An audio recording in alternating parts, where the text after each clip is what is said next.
रुख करते हैं मुल्तान का। Additional chief secretary south Punjab captain retired Saqib Zafar और additional IG south Punjab Maqsoodul Hasan ने डिस्ट्रिक्ट जेल का अचानक दौरा किया। उन्होंने सिक्योरिटी इंतजाम का जायजा लिया, मरकजी कंट्रोल रूम का मुआयना किया और कैमरों के निजाम और सिक्योरिटी बारे ब्रीफिंग ली।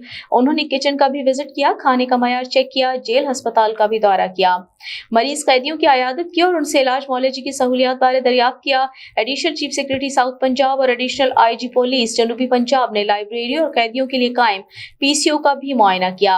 अफसरान कैदियों से भी मिले और उनके मसाइल दरियाफ्त किए।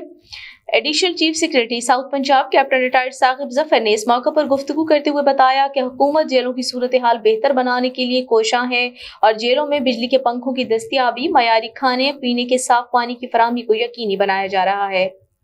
एडिशनल आईजी पुलिस जनूबी पंजाब मकसूदुल हसन ने जेल के सिक्योरिटी के निजाम को फूल प्रूफ करार दिया और कहा कि जेल में सिक्योरिटी के मयार पर कोई समझौता नहीं किया जाए।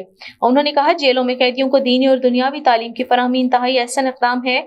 Superintendent district jail Naveed Ashraf ने इस मौके पर ब्रीफिंग देते हुए बताया कि जेल की सिक्योरिटी के लिए 122 CCTV कैमरे लगाए गए हैं और सेंट्रल कंट्रोल रूम में उन्हें 24 घंटे मॉनिटर किया जाता है।